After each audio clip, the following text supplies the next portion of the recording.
Hey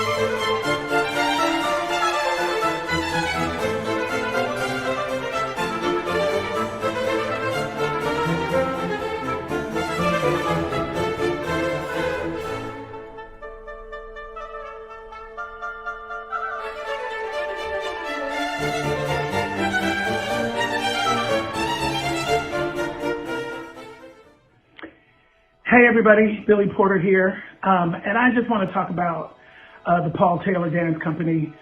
Paul Taylor's company has always had the unique ability to hold up a mirror to society and invite us to take a look at both our dark and our light.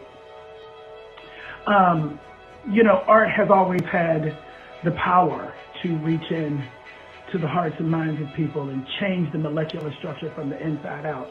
I know we're at a crazy time right now, and I love this quote from Toni Morrison where she says, this is precisely the time when artists go to work.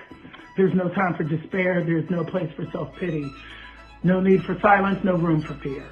We speak, we write, we do language. This is how civilizations heal.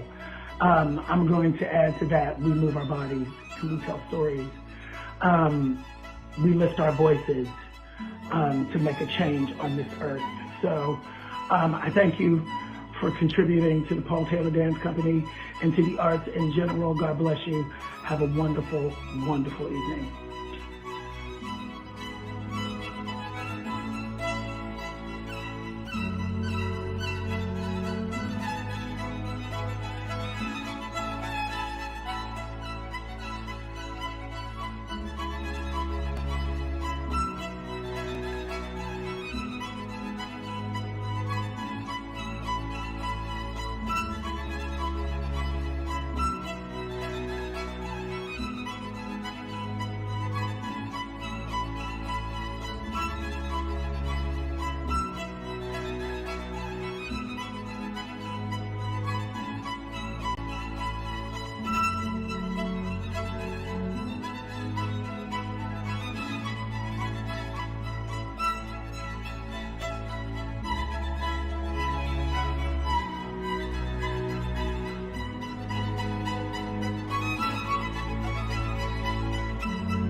My name is Nancy Coles Goldstein, and I'm a co-chair for this event tonight and a board member of the Paul Taylor Dance Company. I have been asked, what does modern dance mean? What modern dance means to me, and what I see so beautifully reflected in the Paul Taylor Dance Company, is that it is an expression of inner feelings. It is present, and it is now. When I bring friends to modern dance performances for Paul Taylor, I know that they're going to feel the excitement and the buzz and the creativity. And that is the beauty of the Paul Taylor dances, is that we can have our own emotional expression and our own emotional experience through watching the dancers. It is often humorous, it is often satirical, and it is always entertaining.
Paul Taylor had a special talent for holding up a mirror and inviting us to look at both the light and the dark. That was rare and beautiful.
Nothing is thrilling like dance, and there's nothing quite as thrilling as the Paul Taylor Dance Company. I've been following since I came to New York in the early 80s, and when I created Broadway Bears, the Paul Taylor Dance Company was the first company of dancers that weren't in a Broadway show that supported the event and participated in Broadway Bears. I hope you'll join me, and I hope you'll support them tonight in this virtual gala. Take care of yourselves, be well, and hope to see you all soon.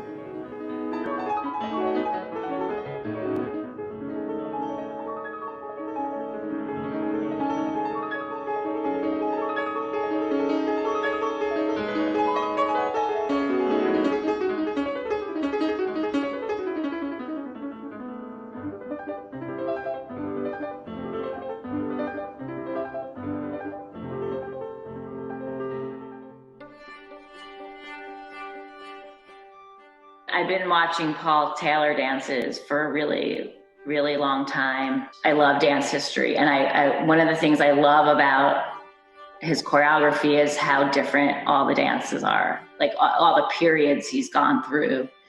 His work has been embedded in me for a long time as a dance lover, as a choreographer. When I got the call, and I was, thrilled, to say the least. And then he passed away.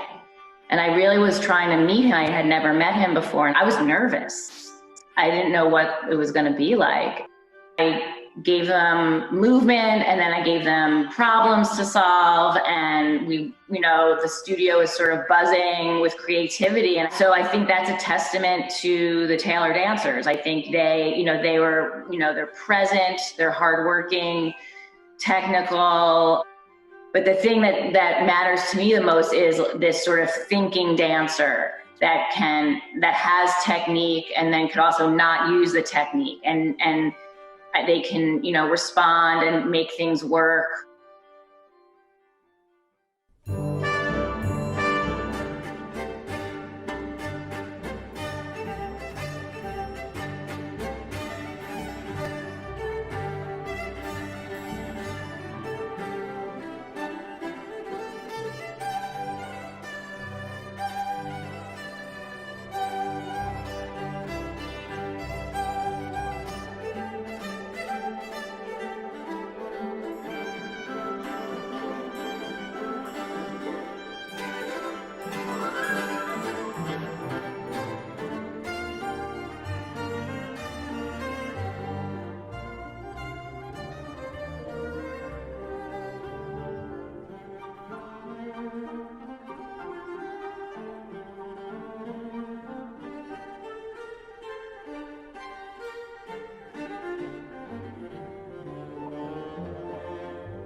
Hi, I'm Rick Stone, Chair of the Paul Taylor Dance Foundation, and I want to tell you what I love about Paul Taylor.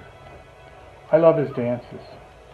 I love how they test his dancers' bodies, their feelings, their souls, their real hard work. I love how his dances make music music, bring music's spirit into flesh, music's sound incarnated into sight, again and again, so much so that ever after, when I hear his dance's music, I see his dance that he made out of the music. I love his dance's journeys, be they story or mood. Each grabs you, transports you, completes you, leads you and then leaves you in a new and different place. I love that he can do this over and over again with all his different dances, and with each dance, repeated and repeated. I love that when experiencing his dancers dancing his dances, my body feels more than my mind can fathom. My eyes see more than I can perceive. My ears hear more than I can sense. And my soul feels more than I can express. It all becomes both visceral and ecstatic, both in body and out of body, both physical yet metaphysical, both material yet transcendent. Finally, I long, as we all do, for the time when I can again love his dances as they're being danced, being performed, experience his work in time and place with me and with you. Thank you for being with us. I hope you enjoy the evening.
Good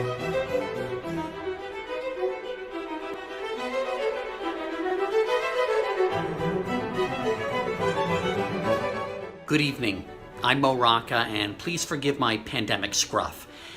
I've had the privilege of seeing the Paul Taylor Dance Company a few times.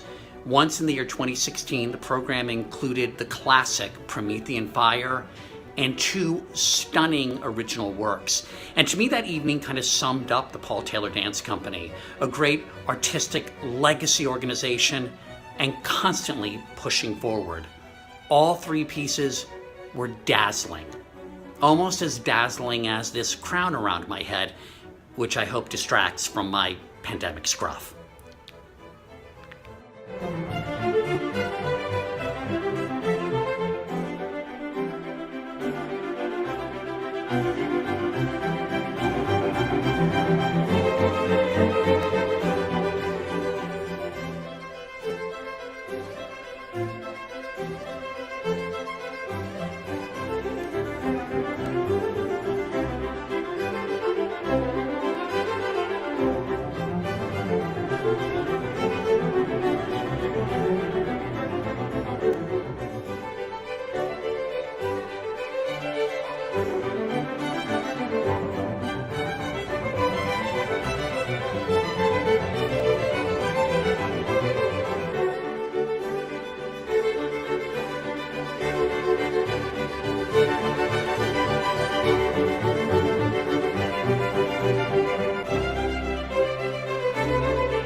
Hi, my name is Imad Bibawi. I'm the Advisory Market Leader for KPMG in New York and a proud board member of the Paul Taylor Dance Company. My wife and I were invited 3 years ago to the Paul Taylor Dance Studio as an introduction to Paul Taylor. We were blown away by the quality of the dancers, the creativity of the program, and the camaraderie of the dance company. Not knowing much about dance myself, I felt inspired by the uniqueness of what we saw and wanted to immediately introduce our 2 daughters to the Paul Taylor Dance Company. An evening with the company usually makes you sit back, enjoy the art, and let your mind interpret the story behind the beautiful moves. The future for many of us is unknown, especially in today's world.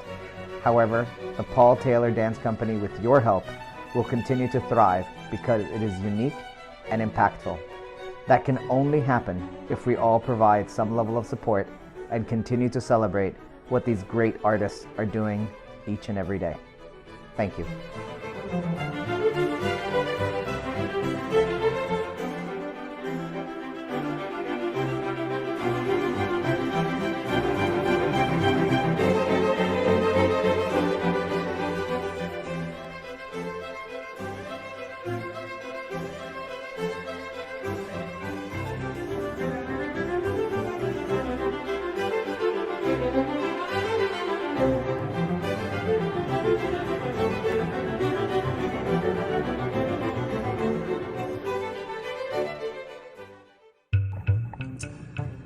Hey, it's Alec Baldwin here. Paul Taylor Dance Company is one of the things, no doubt, that makes New York, New York. I miss street food. I miss walking down the street and having a slice of pizza, having a pretzel. I miss chestnuts. I miss that there are guys on corners with these smoky contraptions and they're heating up chestnuts. We've been eating at home a lot during the quarantine. Wow. A lot of cooking here. I don't even know if the chestnuts are good for you. I don't know if they're healthy. I don't know if they're going to kill me. But I miss Paul Taylor Dance Company. I wanted to wish everybody a great event. I miss the culture of New York. I miss chestnuts.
Padma Lakshmi. The Paul Taylor Dance Company has meant so much over the years to me and my family.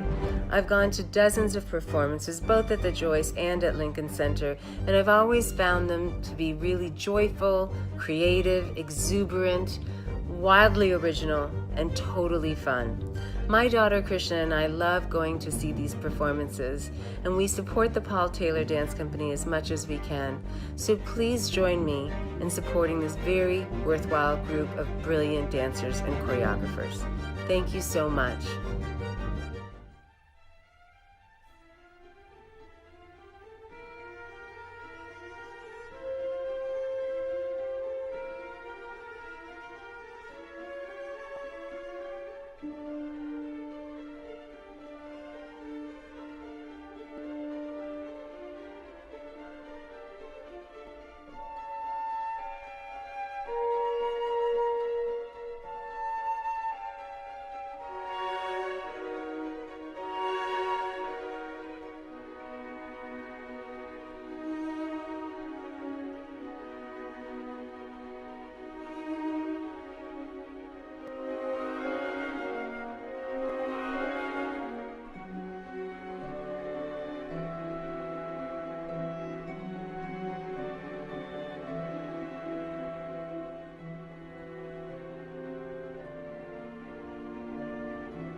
Hey, it's Alec Baldwin here. Hey everybody, Billy Porter here. Hello, I'm Padma Lakshmi. Nothing is thrilling like dance, and there's nothing quite as thrilling as the Paul Taylor Dance Company. Paul Taylor had a special talent for holding up a mirror and inviting us to look at both the light and the dark. Paul Taylor Dance Company is one of the things, no doubt, that makes New York, New York. When I created Broadway Bears, the Paul Taylor Dance Company was the first company of dancers that weren't in a Broadway show that supported the event and participated in Broadway Bears. I've always found them to be really joyful, creative, exuberant, wildly original. A great artistic legacy organization and constantly pushing forward. Brilliant dancers and choreographers. Rare and beautiful.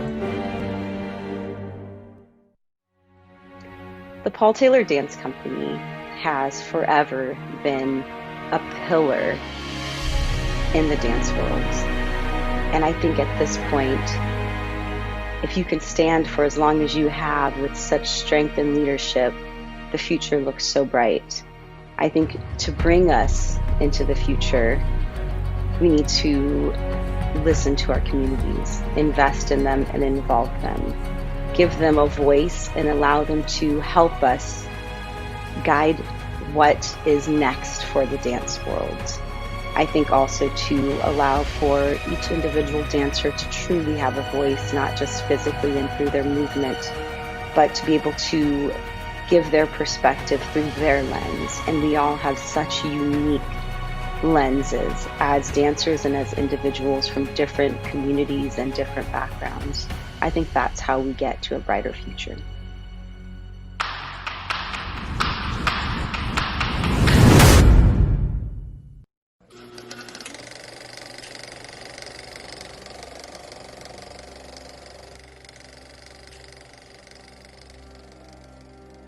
Paul had an indescribable way of leading our family.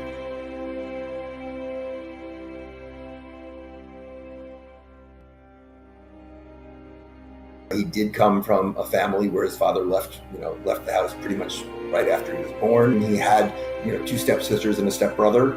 And so he was always sort of outside.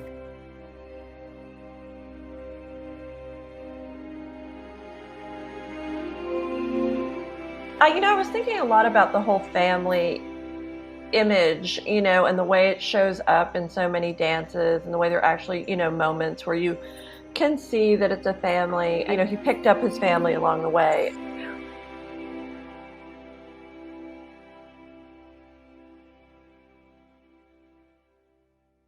The company was quite small when I joined. We were 6 and then went to 7 and stayed there for a while.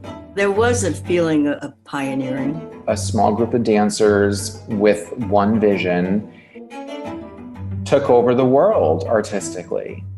That's incredibly modern. The idea that you could do more with less. The work from the 60s is of a time with a smaller company, in smaller rehearsal studios for smaller stages, The company grew in numbers and the pieces got bigger, as did Paul's collaborations with other artistic luminaries. One of the things Paul always talked about being an artist, he said, we all hung out together. I hung out with the painters, the sculptors, the actors, the playwrights, the poets. Some of Paul's greatest works are the collaborations with Alex Katz. And that was a genius relationship. And it led to some of the greatest pieces in all of modern dance.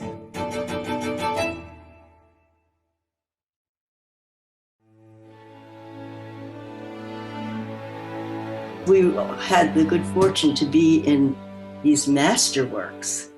That was like living inside some incredible painting. Our most famous work, Esplanade, Paul acknowledged, he saw a woman running down Houston Street after a bus that left, and he thought, that's great. I remember certain people that would read what we would write for grants or for letters and stuff and be like, don't call it pedestrian, it's not pedestrian. I was like, right here in the book, he calls it pedestrian when he talks to me.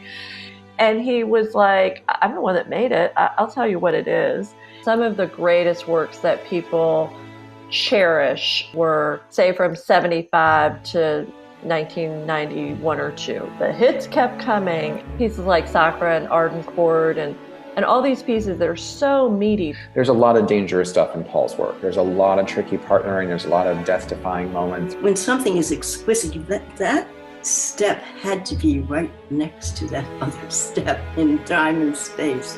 He was really interested in what made people laugh. He thought it was really important. He's like, hey, if people are laughing out loud, at least I know they're paying attention. I have been in performances where audiences walked out. We were doing Speaking in Tongues. It's basically a work about a religious community in the end of this intense, dramatic, religious cult setting. They all kill themselves so that they can have the ecstasy of connecting to God. And audiences laughed. And I remember us after the show were like, that means we're doing our job.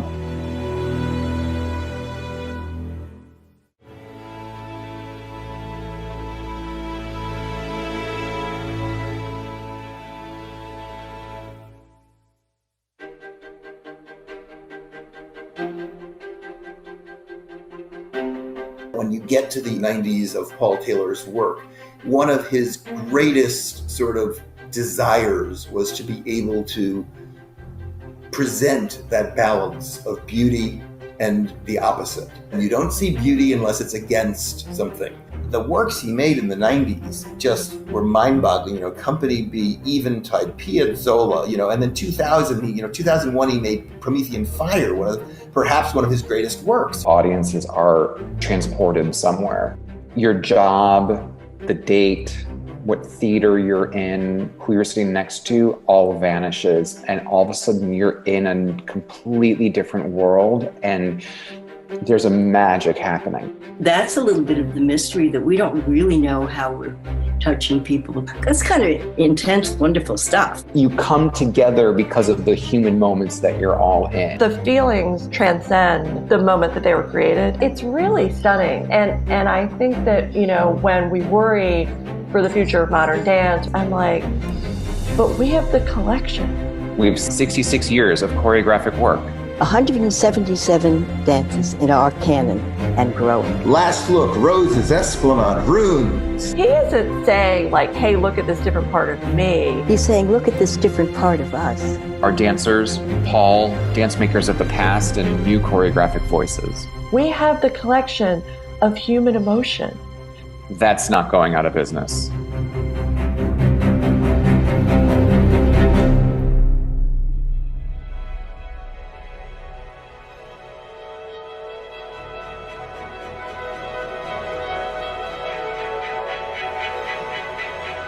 The Paul Taylor Dance Foundation presents Modern is Now, Stories of Our Future. Made possible by Jody and John Arnhold, the Arnhold Foundation. Featuring the Paul Taylor Dance Company, honoring muse and mentor Bettie de Jong.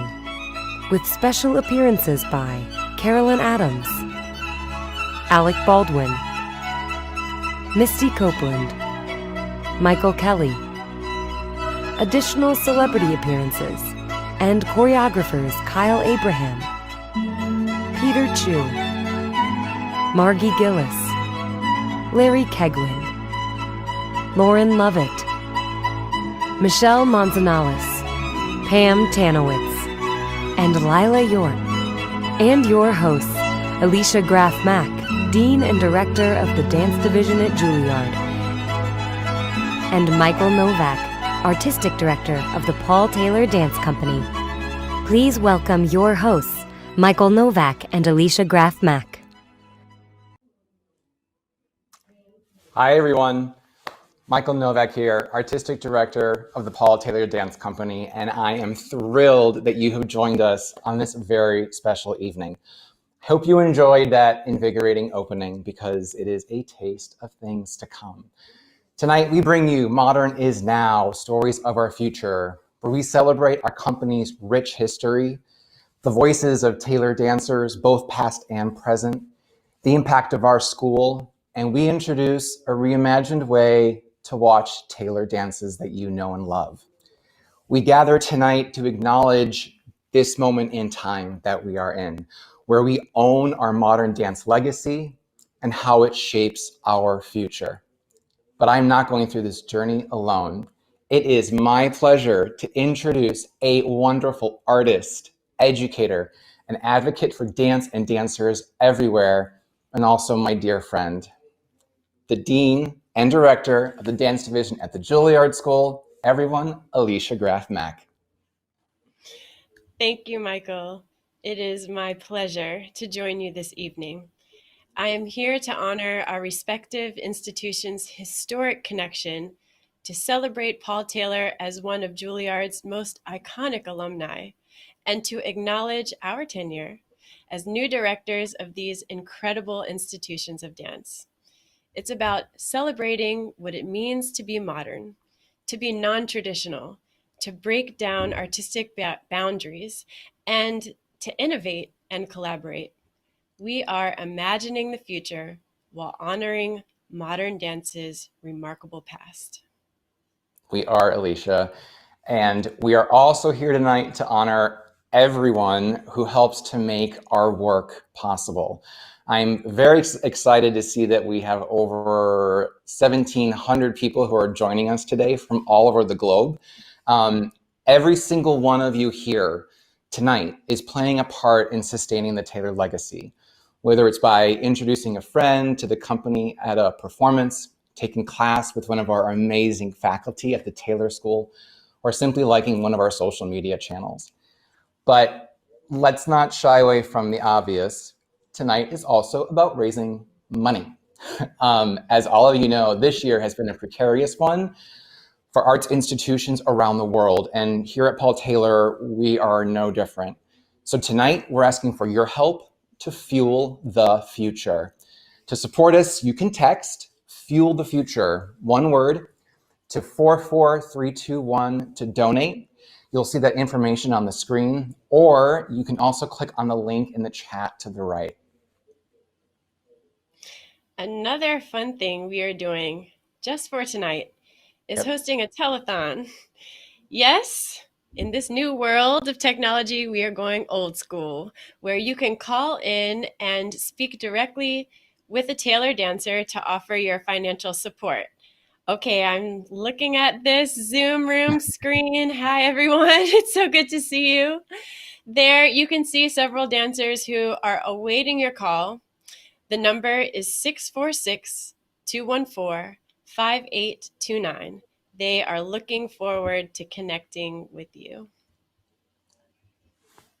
And now is a great time to offer our sincere thanks to our benefit co-chairs, Nancy Coles Goldstein, John Hyman, Douglas and Teresa Peterson, and Stephen Reedy. Their passion for our mission means a great deal to all of us, and we are tremendously grateful for their support. I also want to thank the Samuel H. Scripps Foundation and its director, Richard Feldman, as well as S&P Global for their generous and continued support. And a very big thank you to Jody and John Arnhold and the Arnhold Foundation for making tonight possible. Thank you to all of these remarkable benefactors. Now, by the end of tonight's broadcast, we are hoping to raise $1 million in support of our company, our artists, and our repertory. We are currently at $658,235. So we have some work to do. I'm confident that we can work to get there. So please donate and make this an evening for all of us to remember. Listen, we are coming to you live, so anything can happen. But don't worry, Michael and I have many years of live theater experiences, and we just hope that our skills translate well to this live streaming event. But really, tonight's program is amazing. Michael, you and your colleagues have imagined so many ways to connect through this incredible platform. If you take a look to the right of your screen, please utilize the live chat feature so we know you're out there. How about you keep the conversation flowing in the chat, and we'll keep you posted on how our fundraising efforts are going throughout the night. And okay, so I'm going to look at the chat and see what's going on. This is like a whole show in itself. Bruce Oppenheimer says, waiting with excitement, and we have messages from Israel coming in and from all over the world. So this is just such a treat. I also see another comment that we have guests joining us also from the Netherlands. Hovert, Willem, and Marca. Hope I pronounced those correctly. Thank you so much for joining. It's late over there, so we appreciate you taking the time to connect with us. Our time together will be just over an hour, but it's packed with special videos celebrating the dancers and dance makers and honoring the amazing Bettie de Jong. Tonight, you're going to experience reimaginings of excerpts of Taylor dances, Cloven Kingdom, A Field of Grass, Esplanade, and Runes, all rehearsed and filmed at our studios in the Lower East Side and at East River Park. Everyone watching tonight, you should know that we've had extensive protocols in place to ensure the safety of our artists, as well as our creative teams during the entire process. But it has been a true gift to have our dancers back in the studio working together, albeit in this new way. And we've enjoyed exploring new ways to capture these dances on film. Well, we should get started. And actually, we're going to start by hearing from the Taylor dancers about those very human moments and interactions that are very special to them. Like what Misty said in the opening, the future of dance is that every dancer has a voice. So let's hear from some of them first, and then we'll watch the men's quartet from Cloven Kingdom. Moving our body and sharing our experience as a human inevitably connects us to one another because we're all on this planet together, no matter our experience. There are a lot of moments in Paul's work that show the humanity and the human side, and not necessarily dancer first. A lot of them is human first. And one of them that stick out in my head and always I reflect back on is a dance called Profiles. It's this gesture of having bound hands throughout the entire piece. The dancers never open their hands. They're doing these incredible feats and these incredible movements together. The dancer left on stage opens their hand and you see the palm and you see it open.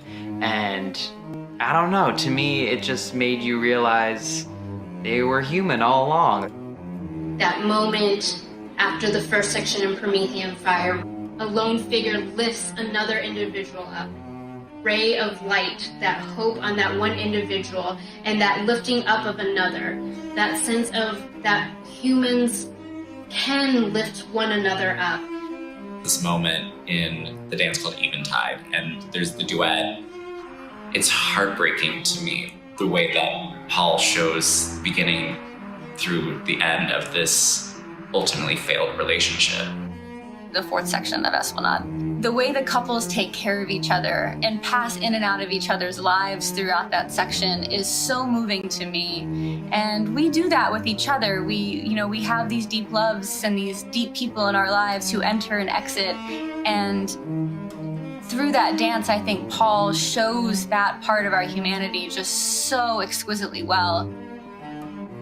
Learning and going through and performing Esplanade really taught me that, like anything in life, the things that scare you, those moments are the moments that are going to change your life. And that if you want to grow as an artist or if you want to grow as a person, you have to get out of your comfort zone. That's what I love so much about Paul's work in particular, is it really highlights the human condition. It allows us to be individual, but it also gives us an opportunity to relate to one another, whether it be dancers on the stage, dancer to the audience member. There's always that connection that's building through this movement, and it's so important, especially now. There was a dance called Cloven Kingdom, and from that point on, I was pretty much hooked. I had to pick my jaw up off the floor. I was like sweating in my seat because like the guys were going for it, and the girls were just like ferociously ripping through the space. And I knew in that moment, I just said, I have to do that. And now, the iconic men's quartet from Cloven Kingdom.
I think my favorite memory is probably gonna have to be my first tour to Europe. I'd never left the country before. So just having the chance to go overseas and do what I love to do in all these places in Europe was amazing. It was very much a culture shock, but I wouldn't have traded it for the world. It was a very humbling experience to like made me appreciate what I do and why I do it. Please welcome back your hosts, Michael Novak and Alicia Graf Mack.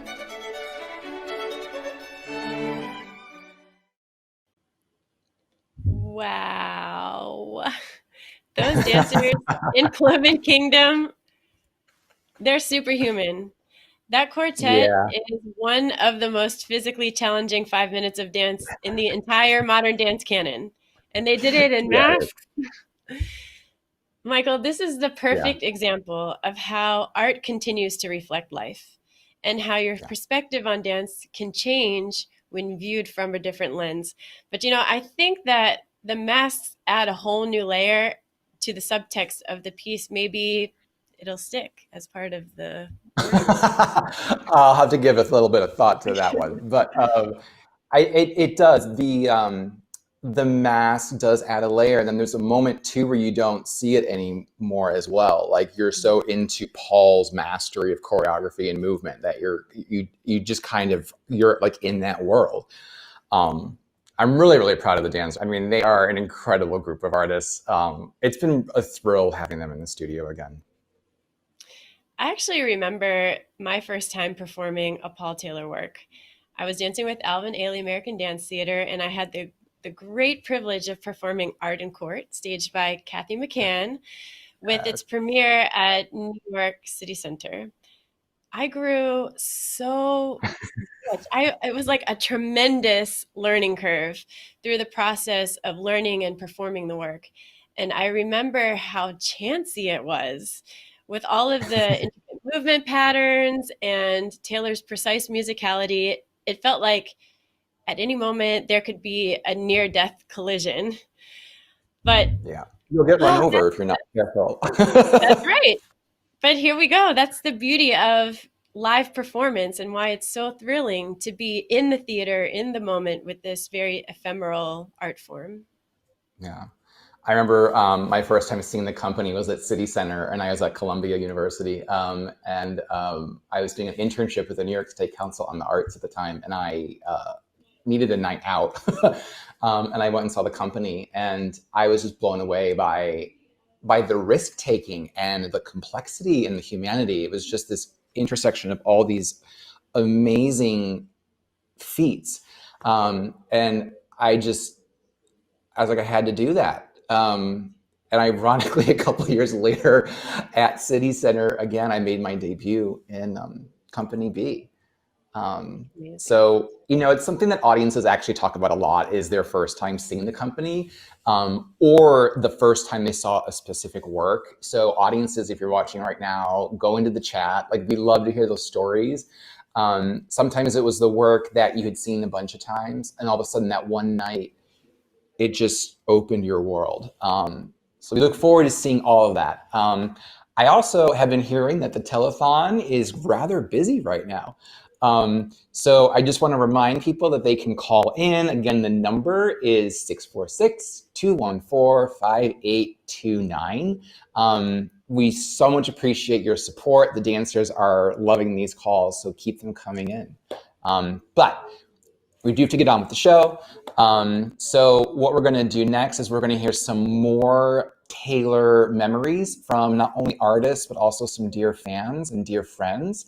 And then we're going to watch a duet from A Field of Grass, which was filmed a couple of weeks ago in East River Park, right down the street from our Lower East Side studio. So enjoy.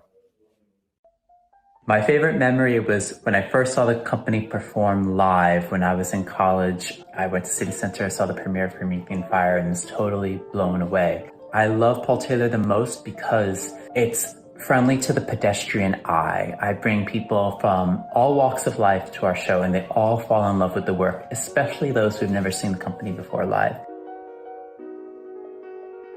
I can actually trace the moment I personally fell in love with modern dance to when I was 14 and saw the company perform Esplanade at the Kennedy Center. I was dead center orchestra, and I was very close, and I thought, what am I seeing? These are real people doing real actions with real emotions. They're jumping, they're running, they're throwing themselves on the ground, and it's so natural, and it's beautiful, and it's art. The first time I saw the company was at the studio for a private rehearsal. The dance that night was so striking, so beautiful, and so deeply moving that I still think of it every now and then. I had the opportunity to experience Piazzolla. It was such an amazing performance, and I had never been so affected, I think, by a dance performance. It was so intimate. I thought it was very honest and true. I designed 50-some pieces with Paul, and his company and he and the time I spent with them has always been inspirational times, even when it was rough, and even when it was a struggle to crack the notion of the piece. Paul made it fascinating. When I saw those powerful women just flying into the arms of their partners, I felt the thrill of what dance tells us about human capacity, about hope, and about joy. Paul's range of work has a way of speaking to the masses. Our work is very athletic, which I really love, and it's modern. And modern is now, so I'm really privileged to be a part of this experience. From the fields of East River Park, please welcome back members of the Paul Taylor Dance Company, performing a reimagining of a section of A Field of Grass.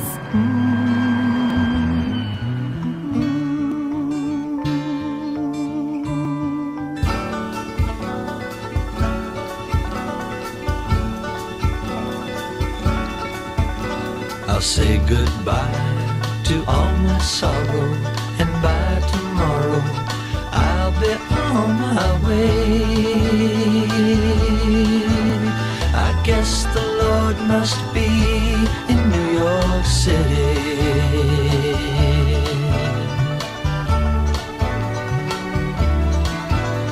I'm so tired of getting nowhere, seeing my prayers gone unanswered.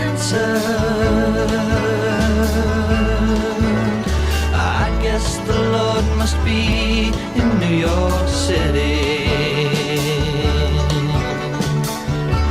Well, here I am, Lord, knocking at your back door. Ain't it wonderful to be where I've always wanted to be? For the first time I'll breathe free here in New York City.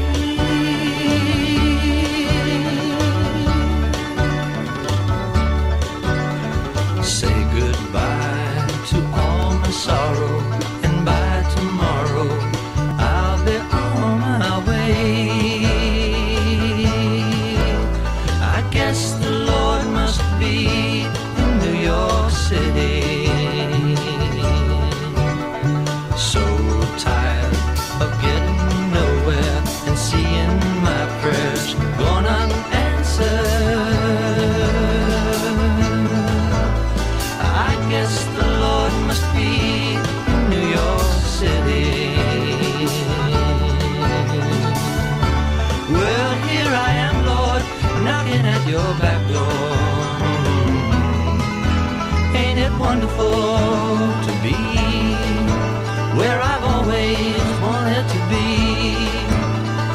first time I'll breathe free here in New York City.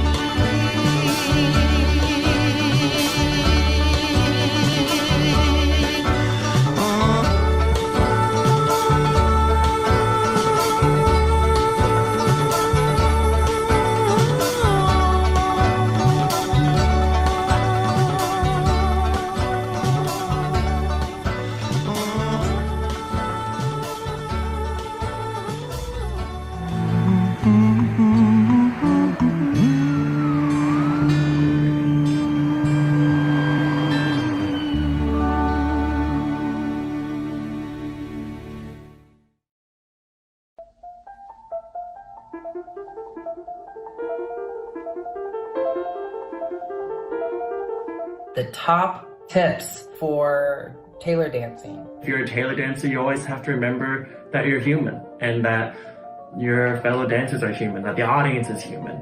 Ultimately, your authenticity as a dancer is what's preferred. Let all of those things inform how you move your body.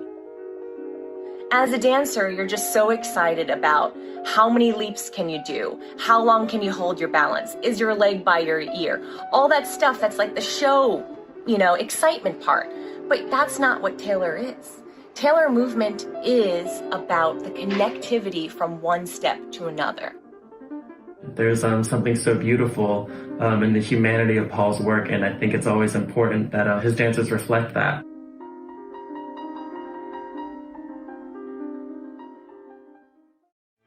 Please welcome back your hosts, Michael Novak and Alicia Graf Mack. Here at Paul Taylor, we talk about the Taylor family quite often, actually. And as we go forward, I just want to acknowledge that we actually just heard from Pam Tanowitz, the executive director and artistic director of Jacob's Pillow. For those of you who might not know, it's actually one of our country's oldest and most precious performing arts venues. And we've actually had a relationship with them since 1964. But just 2 days ago, a devastating fire actually destroyed one of their theaters.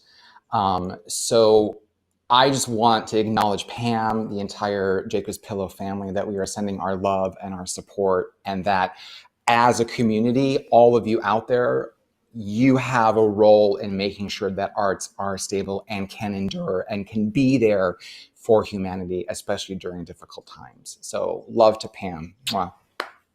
It's so devastating, and a reason why the arts and your support is so important. I just feel like watching that perfect site-specific filming of a field of grass is exactly what I needed to see in this moment. The breath and freedom of expression and the relationship between the two dancers. I'm smiling from ear to ear. Thank you, Michael, for that. Oh my God, of course. I mean, I was listening to the lyrics and I wanted to offer audiences a little bit of hope. And as well as some nostalgia. Paul loved the Americana theme. It's something that appears quite often within his repertory. So kind of bringing us back to New York City, in the 1960s and 1970s was something that I wanted to capture. And it gave me some optimism and some ideas about how the repertory will keep enduring. Michael, I'm so proud of you and of the company for fighting to keep working and dancing during this difficult time. It's inspirational that you are constantly working to find a way through. Audiences might not know that we are friends, colleagues, and also fellow Columbia University School of General Studies alumni. That's right. See you. We have engaged in so many public forums and Zoom conversations throughout this pandemic. And I thank you for being a model and an example for this constant support of dancers and students and of the dance world. And I also have to say thank you for being an ear and a source of ideas for me as we navigate best practices of this remote teaching and performing world. I think we have perfected the art of the pivot, the glissade, the tombe, every transitional step you can think of, Yeah. we have done in this period. I mean, audiences tuning in, Alicia and I were on the phone probably like the beginning of April. Like, what are you doing? How are you doing it? How's everyone holding up? What's working? What's not? And we're still having those phone calls, sometimes first thing in the morning.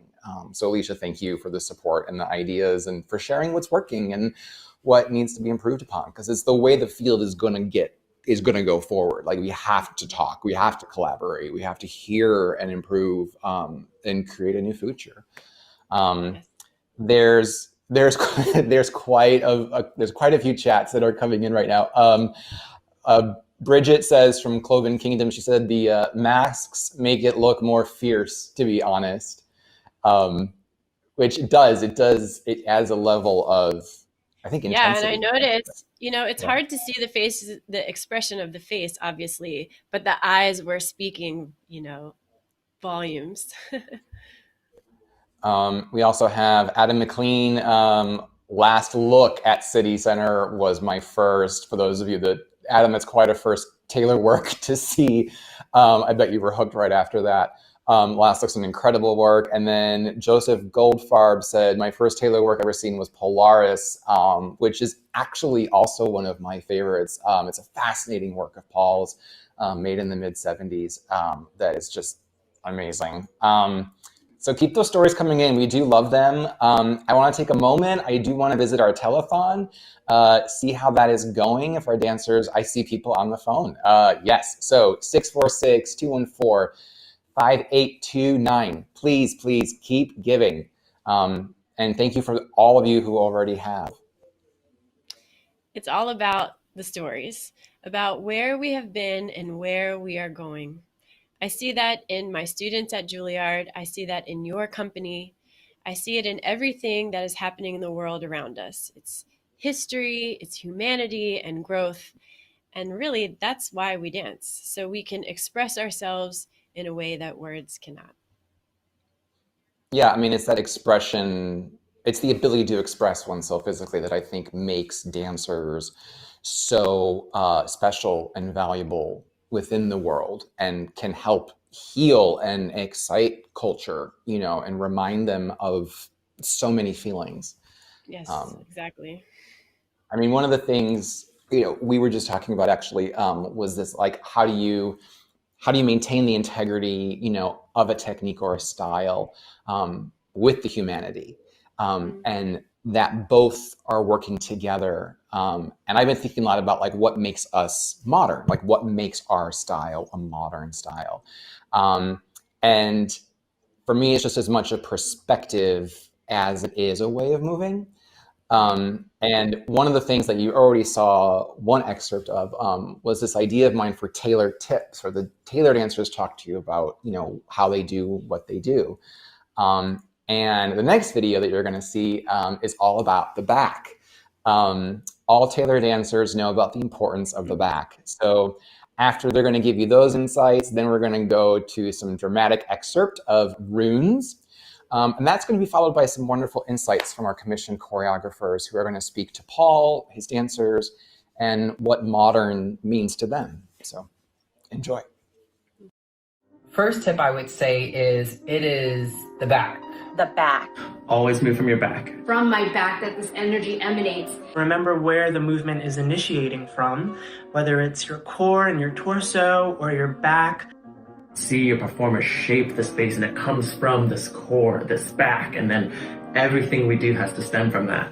Movements come from the back, contracting, spiraling, twisting, opposition. The impetus for all of it is the back. So if you're not going from the back, you're not where it's at. I like that.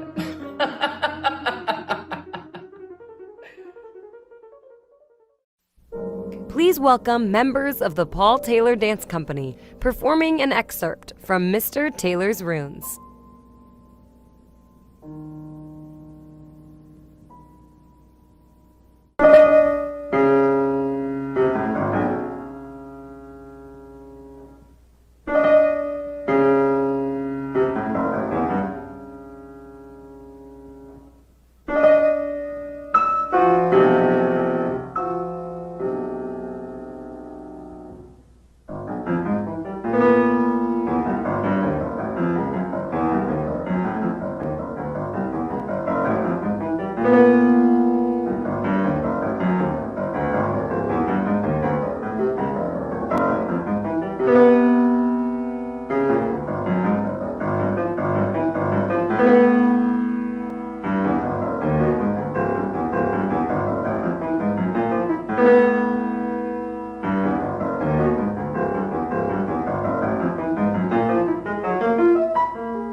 You know, the last few years really here at Paul Taylor have been sort of a feeling of sort of constant change and evolution.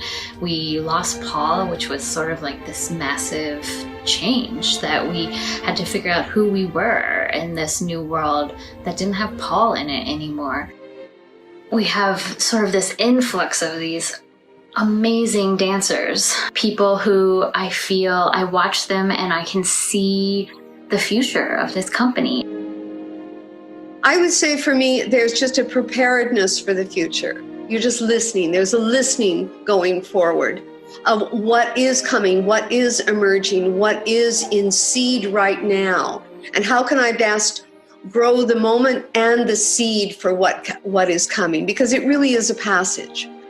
If you look even at some of Mr. Paul Taylor's works from those earlier years, if you were to show those dances right now, they would seem that much more current or like of the time, right? And I think that that is a testament to someone that created brilliant choreography, that it becomes timeless. Modern dancers are the rebels, you know, and they're rebellious and they're looking to break the rules, as is the art form. What makes me a modern choreographer, what would make me feel like a modern choreographer, is going against that process of how things are done and to do it in a different way. And that's what excites me the most about right now. I always think about contemporary being of the time and how radical it was when this whole thing started, the idea of modern. And so modern for me is in allowing my voice to be authentic to who I am in this moment. I think about what it means to be modern. It's something that's collaborative, collaborative discussions, something that's communal, just like dance in general, things that push the physical boundaries, conceptual boundaries. And modern dance has taught me to find my own authentic voice within my work. The work endures because it goes so far beyond craft and you know, steps and spatial patterns and things. It goes into a whole other level of the unconscious, that it just taps everybody in a way that's very personal. Modern dance also has taught me that it's our work, that the art is at the center of the room. That's the future of Paul Taylor. It's these dancers. And the work is living in their body. They're eating it up, they're soaking it up, and they are going to be so ready to be on a stage for you and to show you what the future of Paul Taylor is.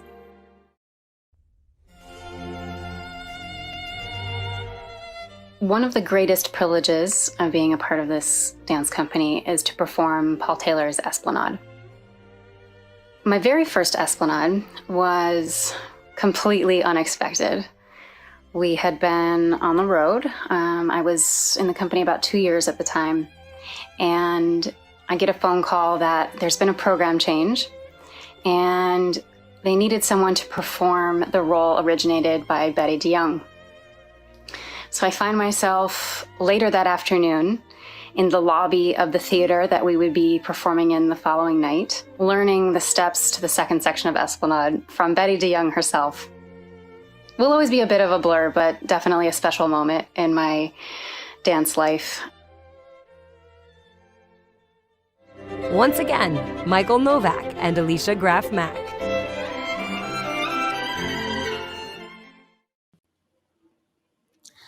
I don't know about you, Alicia, but that moment of learning your choreography in the lobby does happen sometimes.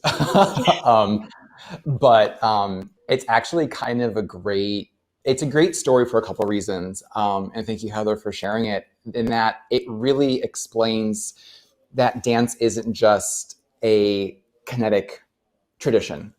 It's also an oral one. And this passing on of legacy and what came before, like, it's a very active process.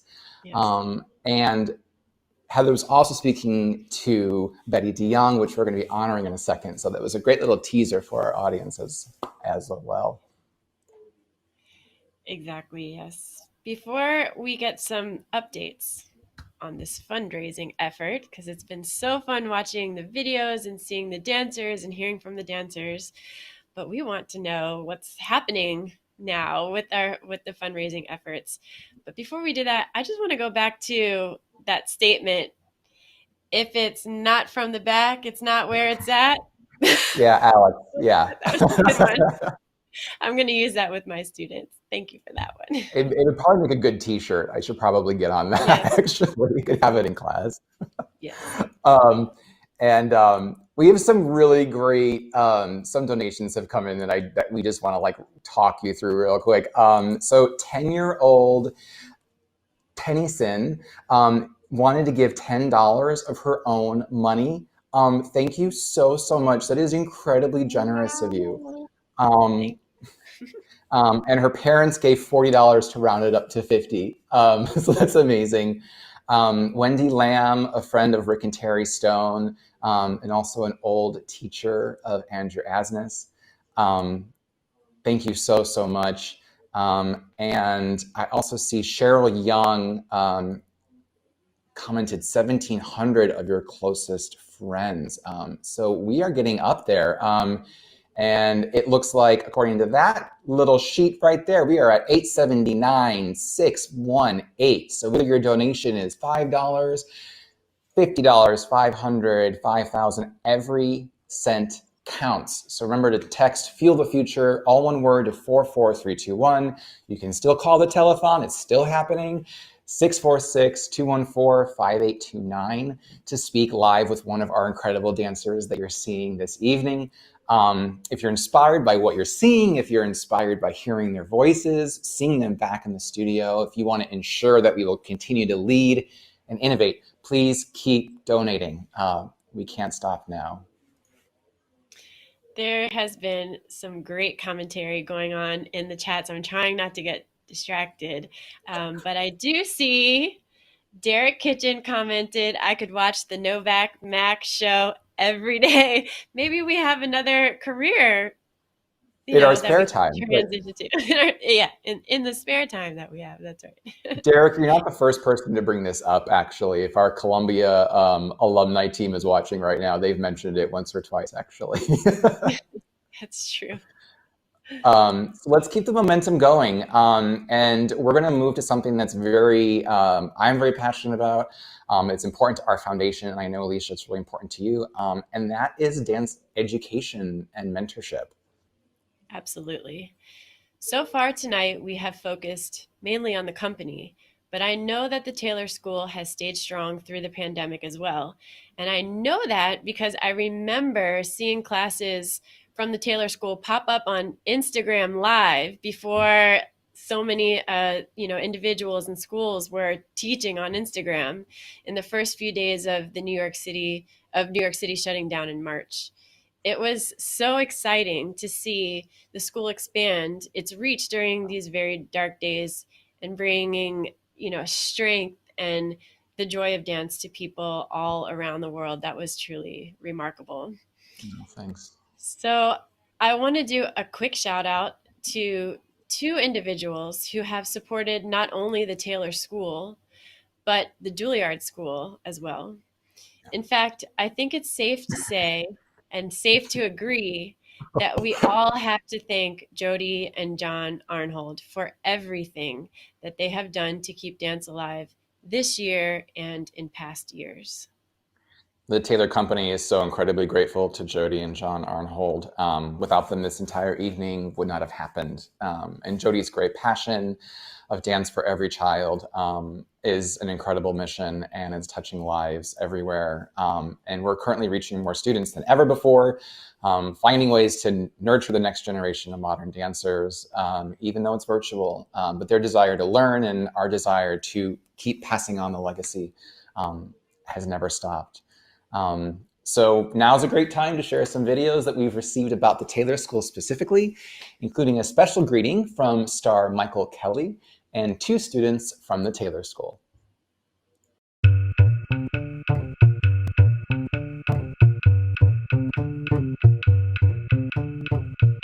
Hey guys, Michael Kelly here. I just want to say how proud we are as a family to be a part of the Paul Taylor community. Our daughter has been going there for over 7 years now. And when we found out that Paul Taylor was coming to our community on the Lower East Side, we were obviously over the moon. One of those things that you come back to and you're like, wow, we send our kids to Paul Taylor to learn dance. You have world-class teachers teaching your children how to dance. You have all those young professionals knowing about the building, and it's inspirational to those kids. It's inspirational to the parents. It's just a beautiful place. And, I'll leave you with this. I asked our daughter, Frankie, this morning, I said, hey, what do you like about Paul Taylor? And she said, I like that it's hard. And I like that Miss Amy pushes us to be our best. Oh, and I also like to meet a lot of new great friends there. Hi, my name is Max, and I've been a student at the Taylor School for 7 years. Hi, my name is Tim, and I've been a student at the Taylor School for 5 years. My favorite memory at the Paul Taylor School was during the gala when we danced at the dinner. My favorite memory was when we made the costumes and dances for Paul Taylor summer camp.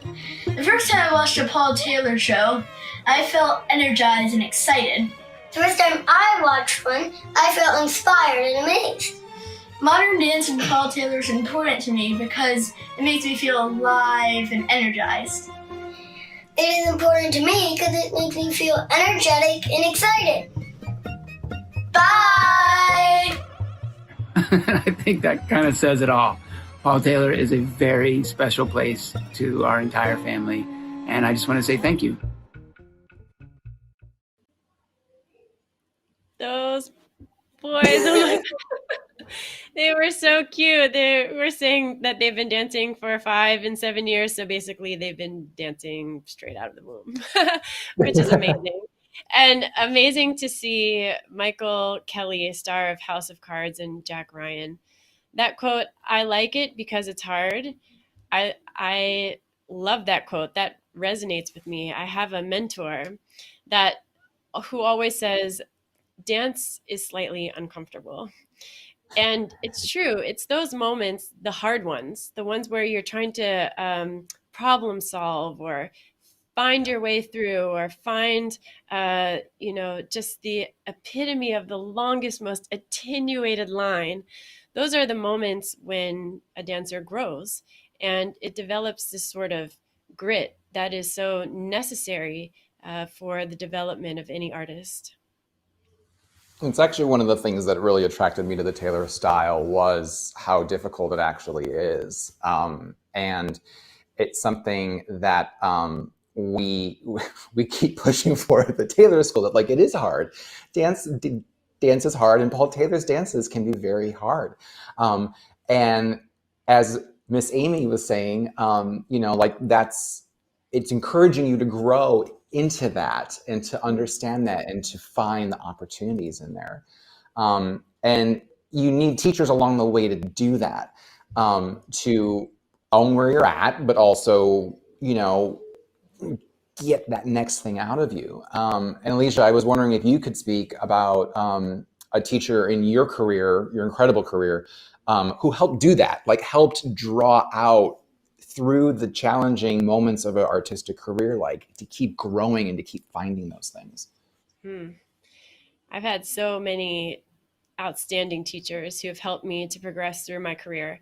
But I have to say that Arthur Mitchell, the founder and artistic director of Dance Theater of Harlem, had the most significant impact on my development and my artistry. He was a consummate coach.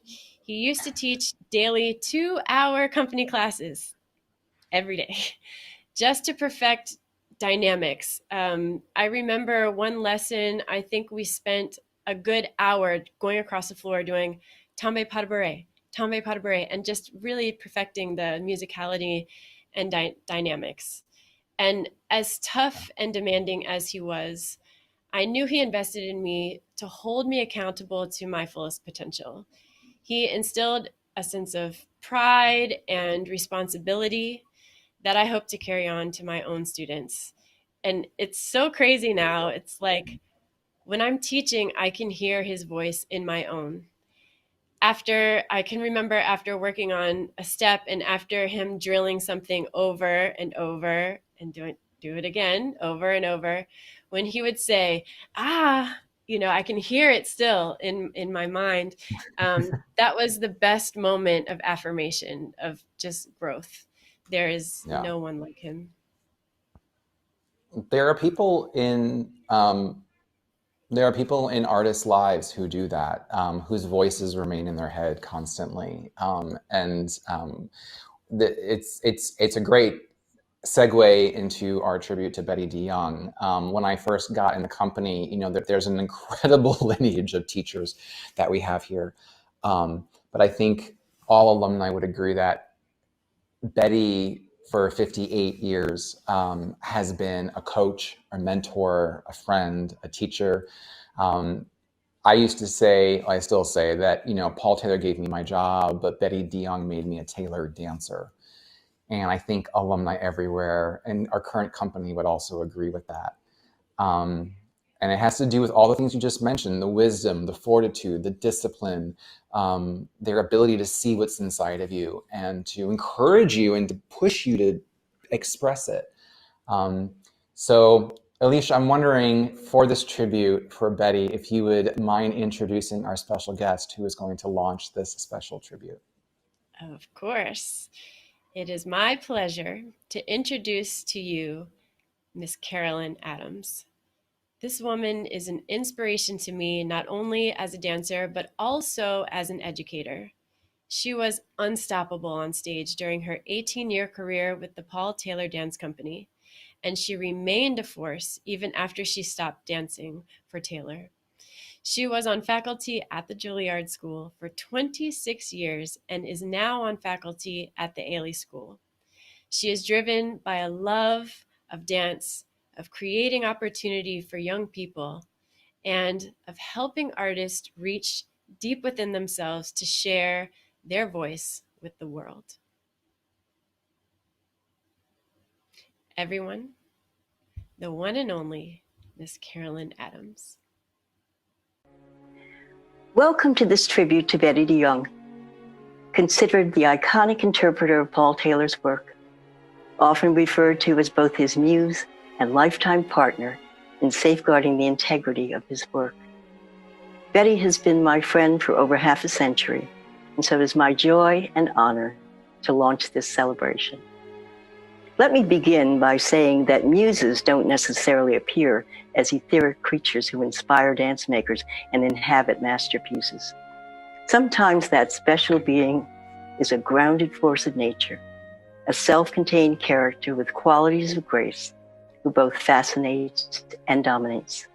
Add to this a clear and practical mind, an eye for nuance and clarity, and a golden heart, and you have Bettie de Jong. Born in Sumatra in 1933, her father from Holland was in Indonesia as a rubber tree specialist. During the Japanese occupation of the Dutch East Indies, many Dutch families were sent to internment camps. Bettie was just 10 years old. 4 years later, the de Jong family returned to Holland, and Betty began her study of dance and mime. When the Martha Graham Company performed in Holland, Betty was inspired to come to New York in 1958 to study at the Graham School.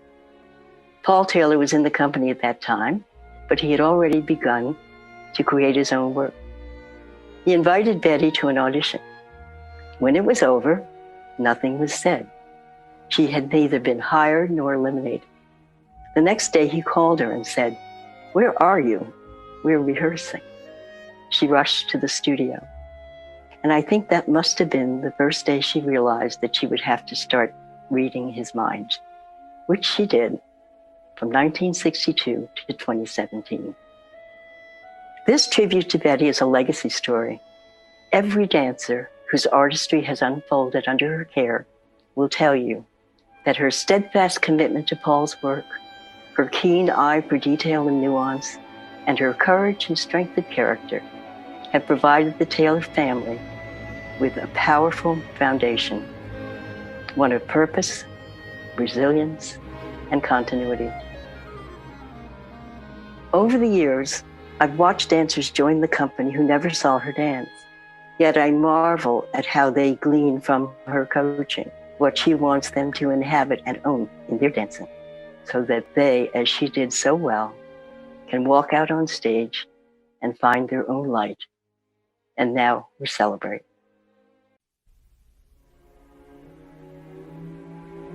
The word to describe Betty is elegant. And elegance in that sense is that she had a giving, generous spirit, and it was filled with love.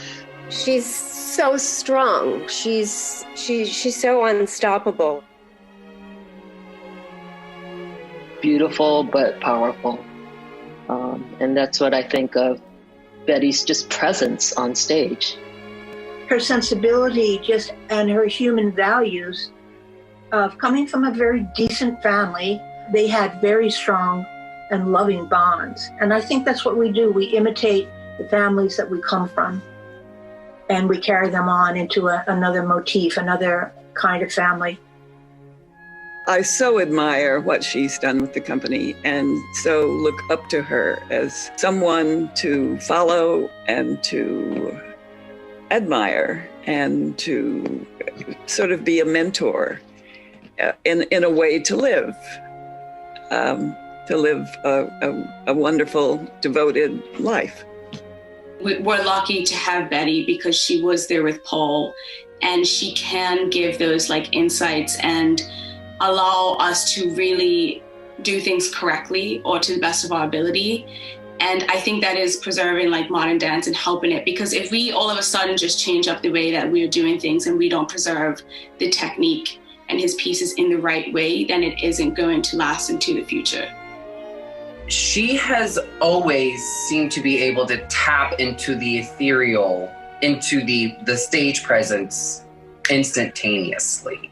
She really is like this talking mirror, right, that is observed and has retained all this information of how you've danced and how you should apply yourself in later pieces. It would happen all the time. I'd do art in court for 3 or 4 years and then find out, oh, now you tell me. But, sometimes it takes that long, for her to, kind of see it and say, okay. Betty's legacy lives through all of us. Everybody who she's affected, everybody who she's given guidance to, everybody who has become an artist through, her advice and her corrections and just her general demeanor that we absorb. It stands the test of time, but I also think that she allows a cast that may be decades removed from the creation of a work to reimagine it and make it contemporary and make it relevant to them. And through that process, it becomes relevant to us as an audience. She's with us today in the studio with the current works that we're doing And then she's open-minded for the future. Yeah, bring the new choreographers in. Let's see the dancers do it. Past, present, and future. Betty's there. Thank you for your beautiful tribute. I'm really honored. I appreciate all your kind words, but however, I think they're all lies. I would like to thank this wonderful company as they have become my life. And a special thank you for dear Carolyn for your patience and company in all of the bad and good rooms on Taylor tours. And without Paul, I wouldn't have had a dance life. He gave me so many great dances to perform. Thank you, Paul, and love, Beth.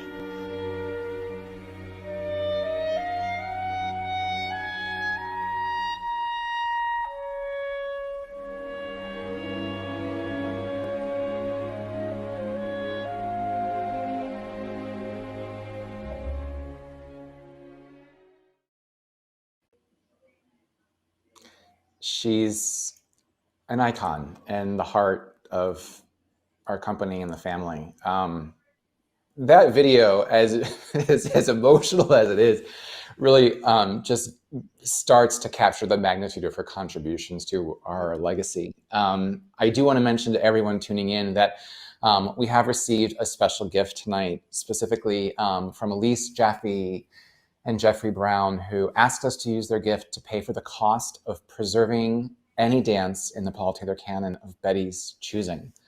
So thank you, Elise and Jeffrey, for honoring Betty and supporting us. And Alicia, this brings me to, going forward. It brings me to this sense of like understanding the past, owning the present, where we are right now, nurturing the next generation of dancers and creatives. What is your hope for them as we go forward? Wow. My greatest wish for the dancers coming out of Juilliard Dance is that they move forward in their lives with clarity, passion, curiosity, and a sense of responsibility as a change maker and as a citizen artist. I want them to be so much more than a technician, just to do steps. There's more to life and to this career than that. It's about much more than what you do on stage. It's about the lives that you impact off stage as well, as you were talking about with Arthur and as we were showing with Betty. It's a morality, it's values, it's what art means to you and how it can and does change lives. Yeah, I think it's also about authenticity. I mean, when you see a dancer on stage, you can see their soul. And teaching students how to express themselves in that way, much of that is just innate. It's part of them. It's what is their gift, more so than what they learn. But it's also about teaching people to be whole human beings so that they reflect who they are in all of their uniqueness on stage and off. I mean, that's actually one of the hallmarks, specific, not just of the Taylor repertory, but of Esplanade specifically. Paul's iconic work that he made, 1975, that really, as we heard earlier, way back, it's just pedestrian steps. It's runs and skips and falls and jumps, but there's the humanity and the individual radiates through, and that stands the test of time. So now your students experienced that, right? Yes, I did. Just recently, yeah. That magic. Yes. Last year, our first year, or 2 years ago, our first year students had the chance to perform a few excerpts of Paul Taylor's rep, but they also got to perform the last section of Esplanade, and coached by Linda Kent. Our students experienced this work in such a way that they really grew through the process. It's, you know, all about that freedom and sense of abandonment, but also being a real person on stage and learning how to express yourself, not as like as someone else or a character, but bringing yourself to the table. And that's it.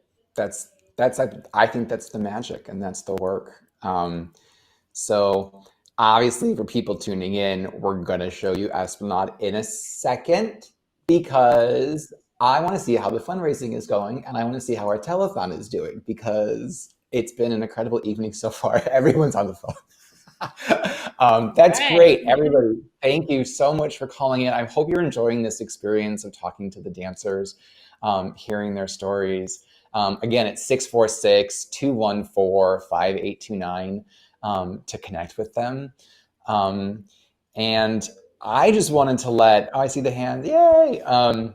I wanted to let everyone watching tonight that for the last section of Esplanade, which you're about to see, we did something a little different. So we are unfortunately not able to have the full ensemble perform the work due to safety considerations. So we recreated 2 smaller casts who rehearsed and filmed separately. But in wanting everyone to share their love of Esplanade with you, we combined both casts into one video. So it's a different experience. It's unlike anything you've seen before. And obviously nothing will replace seeing this work in the actual theater. But I'm very excited to present to you this reimagining of the last section of Esplanade.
For the final time, please welcome back your hosts, Michael Novak and Alicia Graf Mack.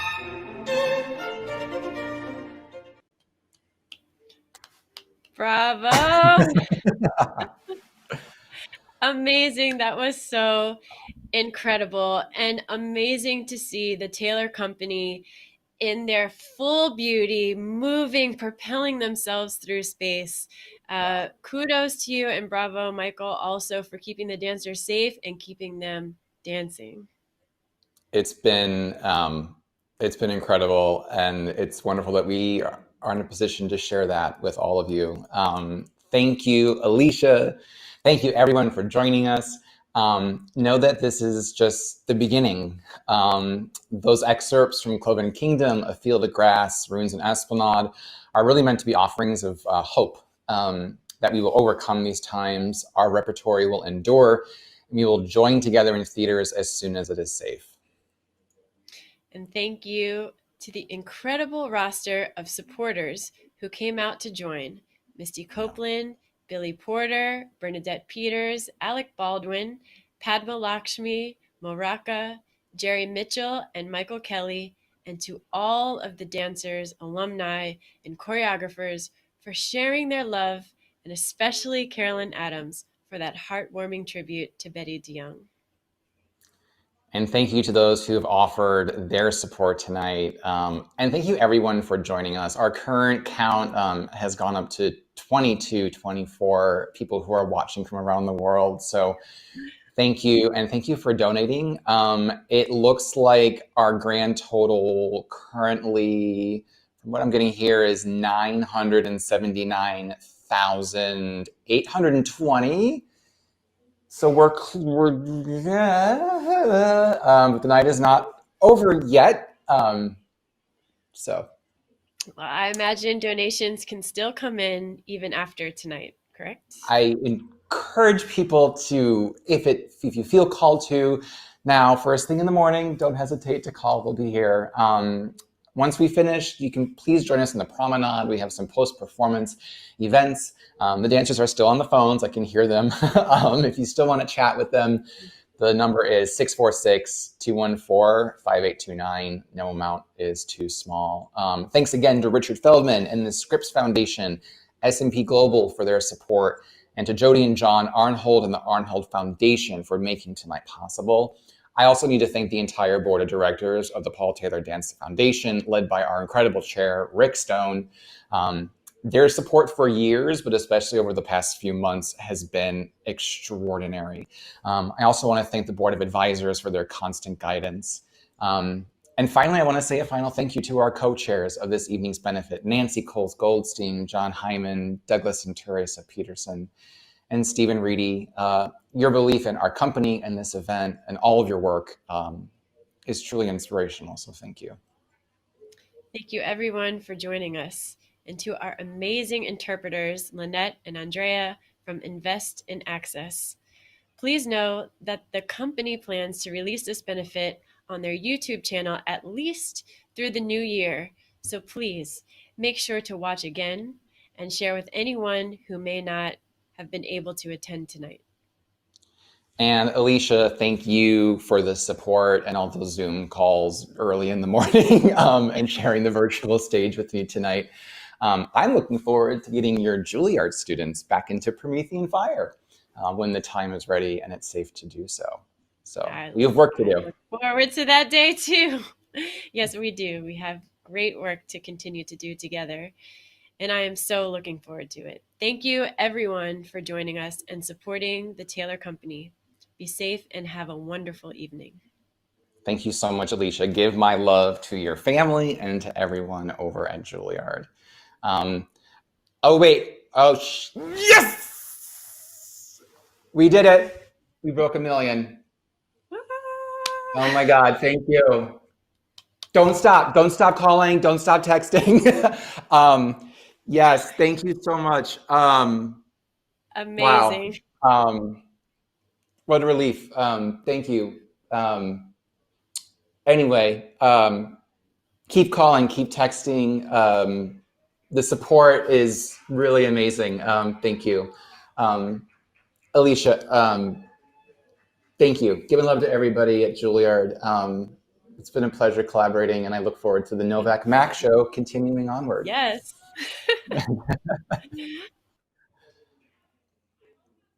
So to close, I felt it important to tell you, each of you, that you have a role in our story. Modern is now is another way of saying modern is always. Modern is not a moment. It is a movement, a continuum, a perpetual effort to create and experience something new. Being modern has been the foundation of our past. Being modern has sustained us through this year. Being modern is what propels us into the future. And that future is assured because of supporters like you who got us $2 million. And it's assured because of this company of truly extraordinary human beings. We are the Paul Taylor Dance Company. 16 dancers from many backgrounds, with our own stories, perspectives, and beliefs. And we're here for you, for the audiences around the world.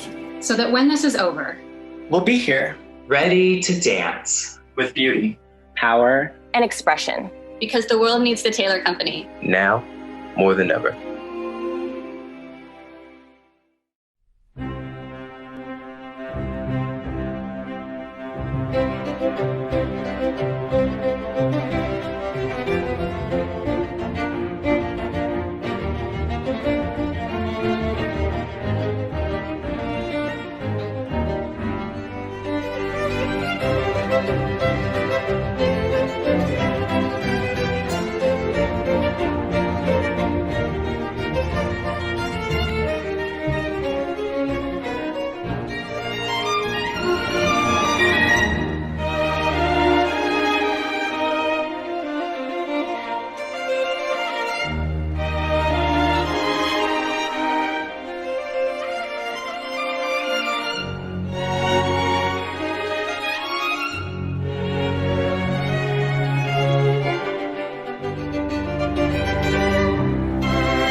you.